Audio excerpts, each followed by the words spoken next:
and they had no idea how and that what she'd gone through. So she dropped this bomb to all of them, and including her boss was then in this meeting.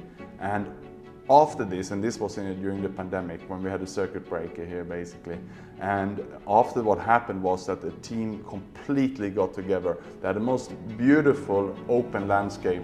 Even her boss opened up that he had gone through some challenges himself.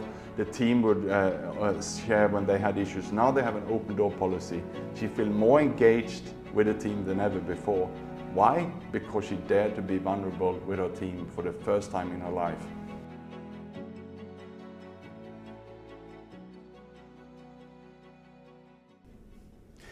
Welcome to episode 3.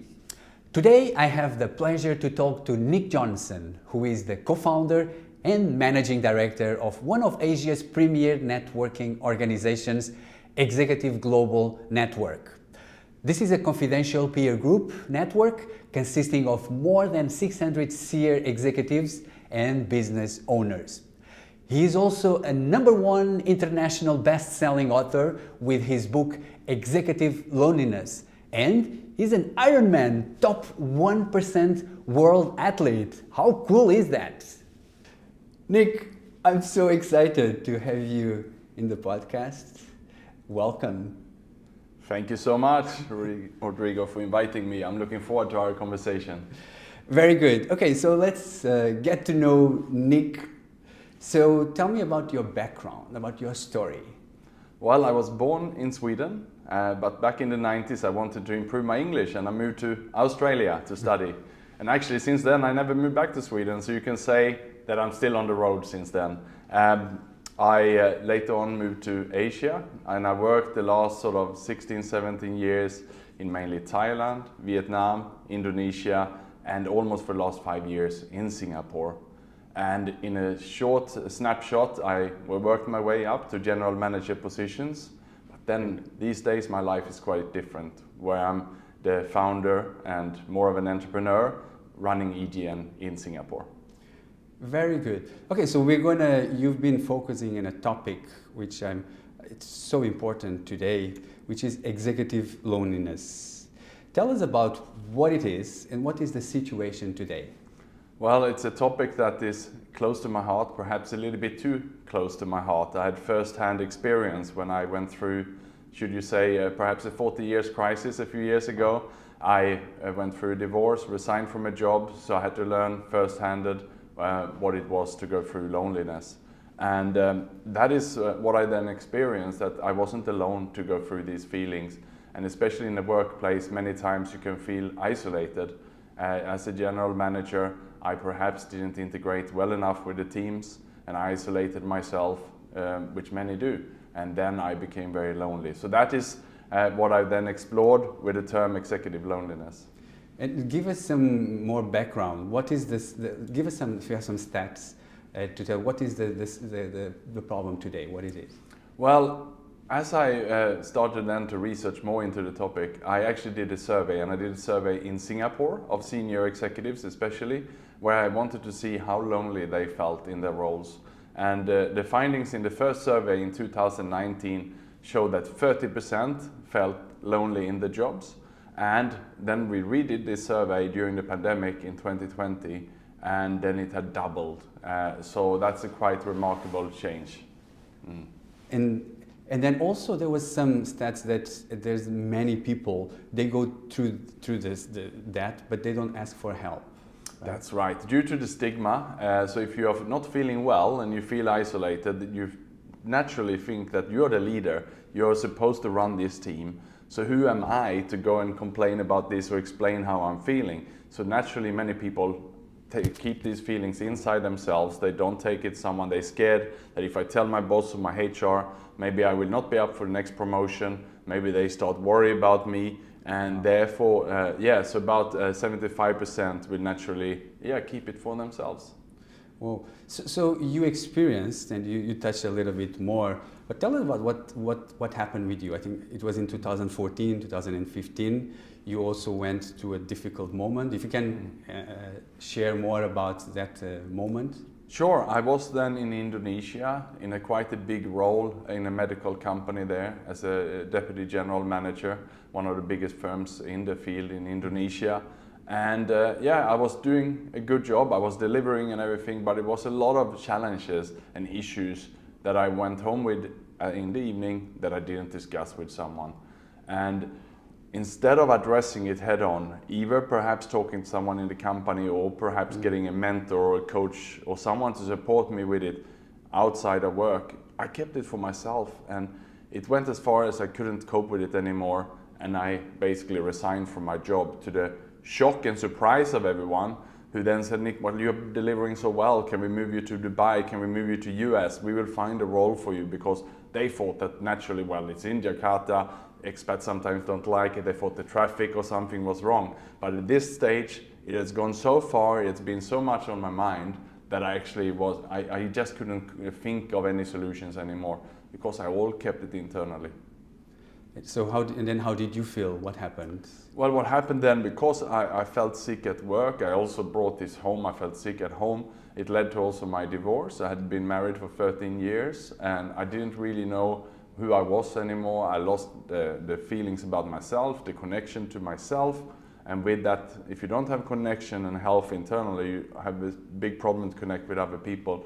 So I pushed everyone who loved me away from me. Wow. And it went as far as I didn't know what was home. And I then was thinking, should I move back to Sweden, where I should probably have gone. My son was there, and my wife at the time moved back to Sweden. But I moved back to Vietnam, where I had lived earlier, and I was thinking maybe that's where I should restart my career. So I drifted from job to job and not really finding my feet anywhere. Wow. What was the moment that you felt that something was not right? How did you notice that something was not right? Well, many things changed in these times. So from going from someone who exercised frequently, who did marathons, who did triathlons, and who was delivering, in sport and at work, I stopped exercising. I stopped caring so much about my diet, and with that, my habits changed from exercising after work to perhaps going to the bar and have a drink. So good habits changed to bad habits.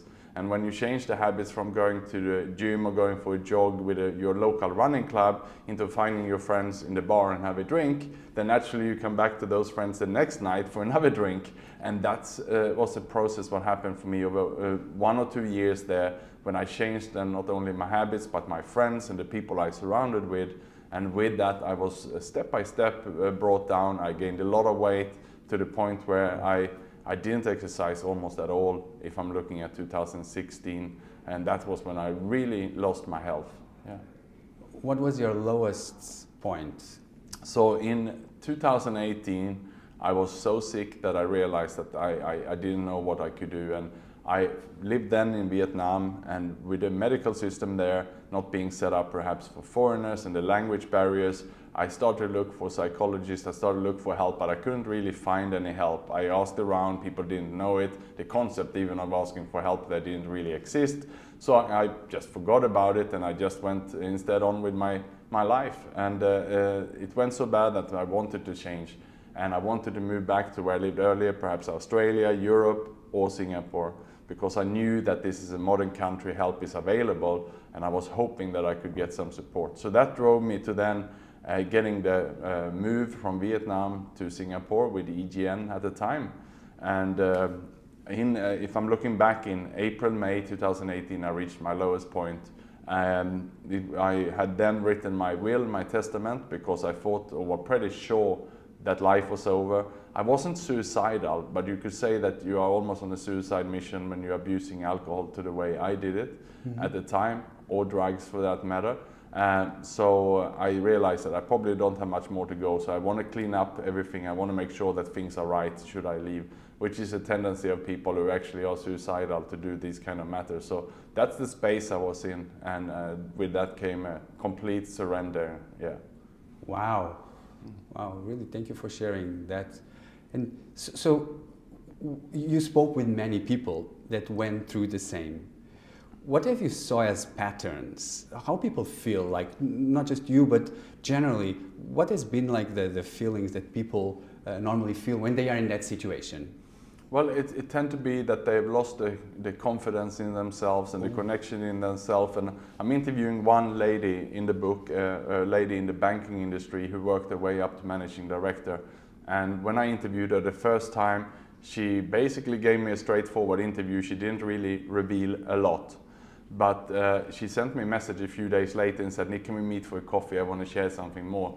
And when I met her for a coffee, she broke out in tears right away and she said, "There's something I need to tell you." Wow. She said, "Nick, I rehearsed my own suicide twice." And then when I asked her, to elaborate, and we were sitting there and she was explaining what happened to her, she had a small cosmetic surgery in her face after an accident, and that made her lose her confidence around her colleagues and made her lose her confidence around her husband at home. So similar to what happened to me, she pushed the colleagues away from her, she pushed the husband at home away from her. And here was a lady who was really performing, who having it all together, everyone would think on the outside. And as she pushed people away, she found herself being lonely and no one wanted to go with her for the lunch break. The staff went by herself. She sat in the office here in Singapore having her salad by herself in the office and working, and instead focusing on delivering results, impressing the bosses, still getting the promotions and still doing well, but feeling lonely. And that's how far it went for her as well. So a similar pattern, and that's what I keep hearing coming back over and over. If the issues are not dealt with, if they're not addressed, if they're not spoken with, if you keep it to yourself, then it can go that far. Well, so also in your book, you speak also about vulnerability and how it's impacting negatively many people. What is the issue today in terms with vulnerability with leaders? Well, the issue with vulnerability is exactly this, that you are keeping a beautiful profile. We see the LinkedIn profiles with everyone having a good profile, but what is hiding behind that? There's no honesty, there's no truth, there's no authenticity. And when you need to hold it all together, looking so great all the time, and when it's not real, that's when things can break down. And let me go back to the lady who I spoke about the bank, because she's a great example of how she turned it around, and from having been rehearsing her own suicide twice and isolating herself. And after she had shared her story with me, because we agreed and she would contact her therapist, she told the therapist whatever happened and how she felt. He engaged the husband, who was shocked to hear it, but they discussed it, solved it together. And then what she did at work was even surprising to me. She actually got a copy of my book. She gave it to all her colleagues to read the book, and then they had an all-hands meeting on a Friday. And she said in this meeting that, by the way, the lady you read about in the book, that's me. And they had no idea what she'd gone through. So she dropped this bomb to all of them, and including her boss was then in this meeting. And after this, and this was during the pandemic when we had a circuit breaker here basically, and after what happened was that the team completely got together. They had the most beautiful open landscape. Even her boss opened up that he had gone through some challenges himself. The team would share when they had issues. Now they have an open door policy. She feels more engaged with the team than ever before. Why? Because she dared to be vulnerable with her team for the first time in her life. That's an amazing story.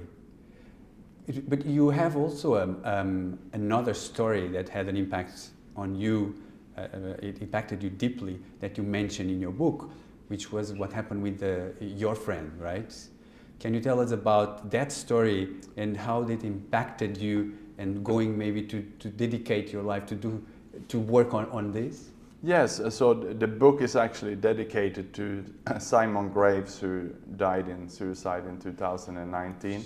He was a senior executive in the HR space here in Singapore, loved by many. And he had in 2019 fulfilled a lot of his dreams. He went to Mount Everest, where he climbed to the base camp. He was very fit. He had a Facebook page where I followed, and I saw his training preparation for this, and he was looking best of his life. He also had a girlfriend he loved, and he posted on social media that he'd never been happier.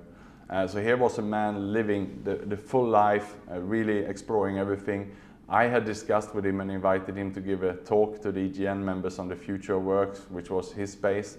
And we were preparing for this. Everything was going well. Suddenly he was gone, and no one could have any understanding why. My response then was immediately to call up his brother, who is in the UK, and ask, how can I help? How can I make things right? And it was everything about cleaning up what was happening here in Singapore then. I did everything I could. But then I also asked, can I talk officially about what had happened? Because I want people to learn from this. He said, shout it out loud. And when he said shout it out loud, I wrote a LinkedIn post about my own recovery journey. I was then 1 year inside my own recovery, and I had spoken about it with therapists, doctors, and in closed anonymous circles, but no one on the outside knew that I had gone through these challenges. In fact, people thought that I had it all together, but I didn't. But this time then, because I was in recovery and what happened to Simon, I wanted to stand up. And I made this post and I set up a fund to raise money for the SOS Samaritans, which is a suicide prevention agency here in Singapore, to raise awareness for suicide prevention, but also to raise funds. And that's how it all started. And I shared this and I made a video on LinkedIn, and it went viral. All over the world, it went like a bomb. And before I knew it, radio stations called me and wanted to hear more about it. I was on a 4-page full spread in the Business Times, which according to me and the research I've done is still the biggest media exposure related to mental health and loneliness in the history of Singapore. So this is when I realized I was opening the door to something and that no one had dared to talk about. So that's when and then just over a few months there was 25 media articles. All the press in Singapore wanted to hear more and more about this. And that's when I realized that I have to write a book about it. Wow, I'm even having goosebumps. What a story. So to go a little bit more deeper, where's the disconnect? Like you see, like I know many people also like that. On the outside, it looks like there's a perfect life. Even they look like feel good, but on the other side, it looks like there's a disconnect. Where does that come from? It comes from not being vulnerable. It comes from not being sharing with people how you feel internally and talk about feelings and stopping and going deep. It comes about always chasing the goals and the KPIs. I myself have been even to Las Vegas to see Anthony Robbins.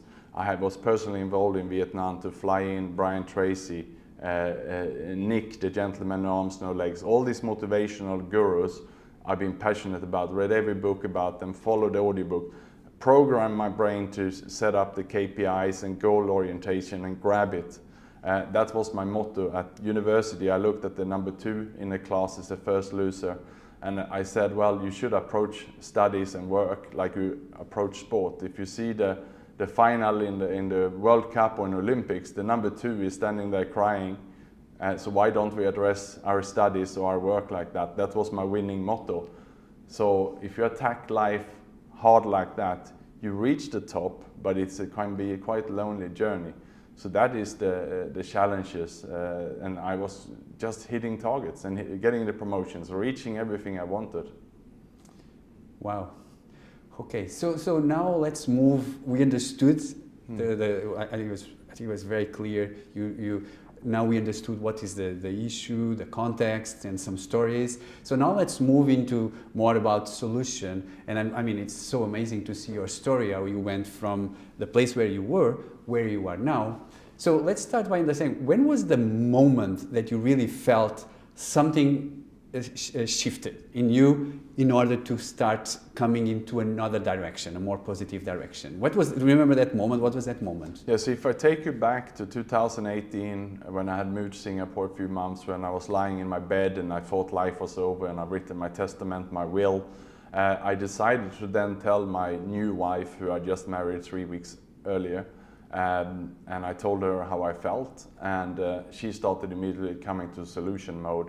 And together she joined me to see a friend who had gone through recovery herself, someone who's been there before. And through that I got some phone numbers, I got some connections, I went to have a doctor's report. I joined an anonymous support group and to address the issues that I had.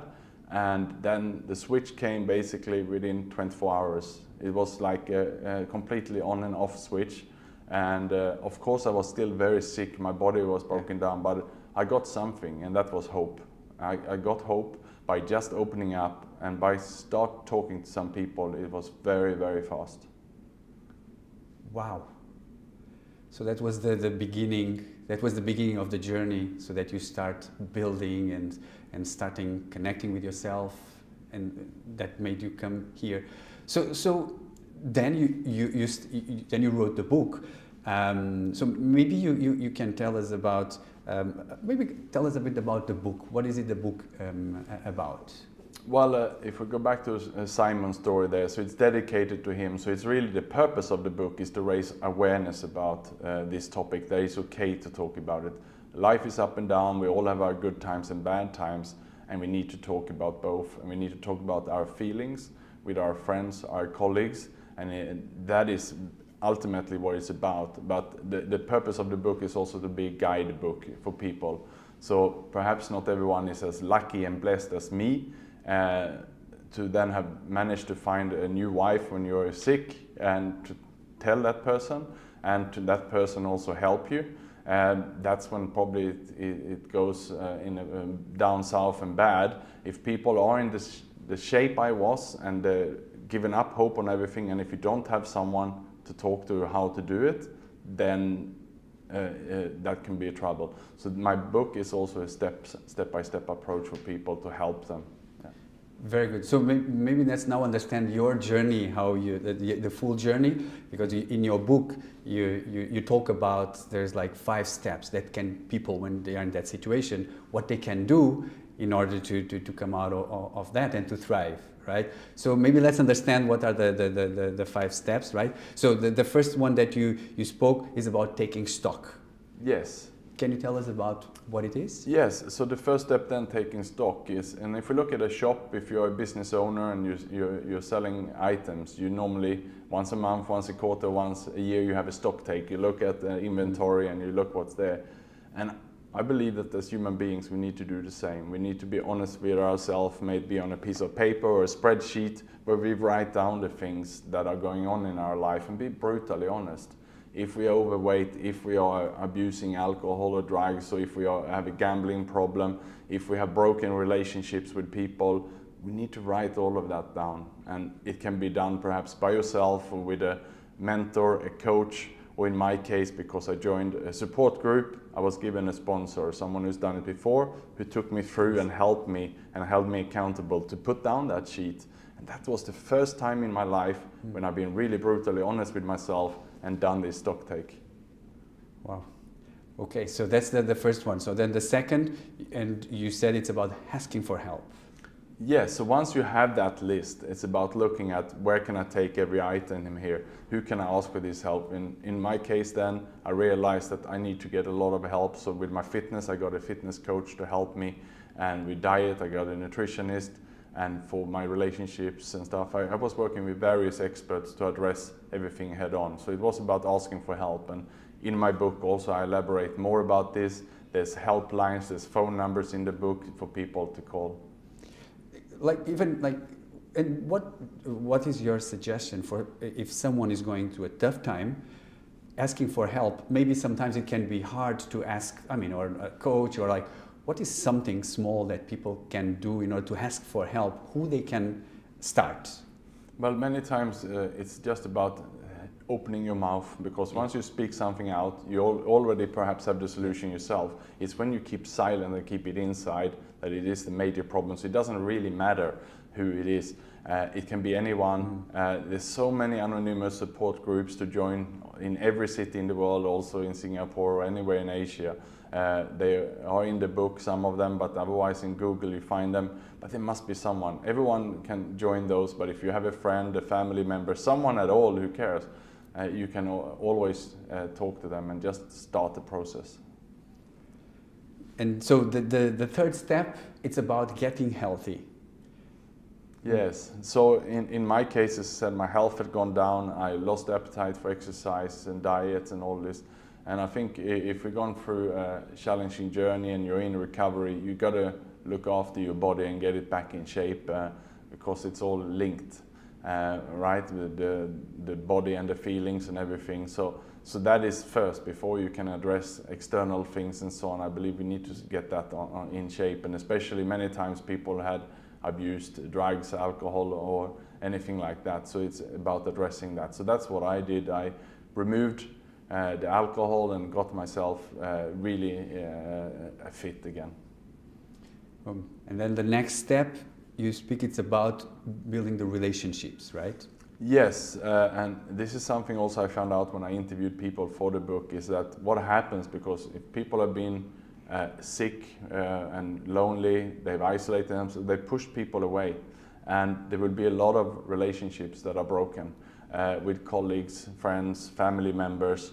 There will be people when you have not been in shape to reply to them, you have not addressed them, so there will be people who are wondering what happened to you. There will be people who perhaps don't contact you anymore, and you will most likely, and I did, walk around with negative feelings inside you about these people. And let me just give one example here. So in regards to the list I mentioned on this first step where you wrote the inventory, you had written down these kind of relationships that were damaged, and one of them I wrote down was with my sister. So it was an incident many years earlier when we had a lunch, and my son, who was only a few years old then, was given a Coca-Cola. And I remember I felt very bad about this. He had not been drinking sugar drinks by then, and I stormed off the lunch table with him. And after that, I didn't contact my sister for some years. We didn't have much contact. We just saw each other perhaps at some family reunion, but we didn't talk or we didn't communicate. So here I was walking around feeling bad about this incident for many years without addressing it. And as I went through then this step to repair the relationships, I asked her out for lunch. Wow. And I said, by the way, I'm sorry about when I stormed off the table there, I didn't mean that. And she could not even remember the incident. For her, this was a long time ago and she had not even noticed it. So that just shows, how much baggage we're walking around with, how much pain we're walking around with that the other person don't even know. Wow, what a story. So let's move to the next one, which is about finding purpose. Yeah, so now you have come as far as you hopefully have your body in shape again, you exercise, your brain is functioning, you repair the relationships, you're walking around a little bit freer. I believe that only at that stage are you fit enough to really look a little bit deeper. What is the purpose for you in your life? What is it you want to achieve? And that is what many people are missing. And in my case also, perhaps too much ego-driven, too much KPI-driven, chasing the goals, the targets. You've stamped on many people's feet, to achieve your goals and your target. And that's how the companies, the career paths are set up. We have meetings with our HR, and they will set up your targets, your career, and build this path to the top for you. So I believe that here we need to really rethink that, and is that really in line with what makes us happy? In my case, it wasn't what made me happy. It was not what was important in my life. And I believe that is something, at least for many executives or anyone in a career path, we need to have that conversation as well. Not just one way that it's about getting the promotions, getting the pay, but also does it really matter at the end of the day? So in my case here, it was really identifying what mattered to me. And with this, I made a lot of changes in my life. Yeah, I can see. So when you look back in this journey, what have you learned about yourself? Well, I learned that what matters more than career and money and fame was really exercising and feeling good and having open and non-broken relationships. I think having broken relationships and going to bed with the feeling that something is not right, that is something that was the most important in my life, and I wanted to fix that to the point where I also want to help others. And I'm now volunteer for the SOS Samaritans, nice. But I'm also a volunteer for an anonymous support group here, and even tonight and tomorrow morning I will be there to support them with other people who are going through these challenges right now. So I want to give back and help them to go through these steps, the steps we talked through, And that is now my purpose, because I got a gift. I mean, my life was somehow saved, and I managed to go through this, and it is not rocket science. It is a few simple steps. We just have to do it. Okay. So we are almost coming to the end. Now what comes to my mind, so what is the world that you want to see, like for your son, for the future, and the world that you are working towards? Well, it's certainly a more open environment, more friendly environment, where less elbowing, let's instead together, work and understand each other's strengths, the weaknesses, and more harmony. I think we need more harmony at work, but also with our family and partners, and that's what I'm working towards. That's beautiful.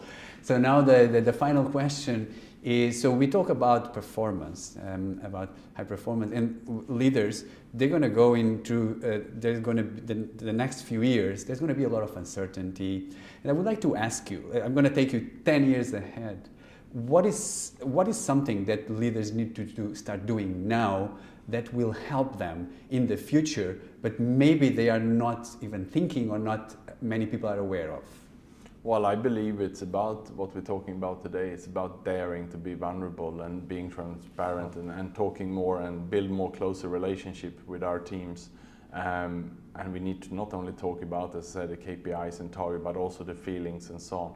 Because if we build that team environment, then I'm sure as an overall unit, we will perform better as a team, instead of high-performing individuals, which is stepping on the toes of others.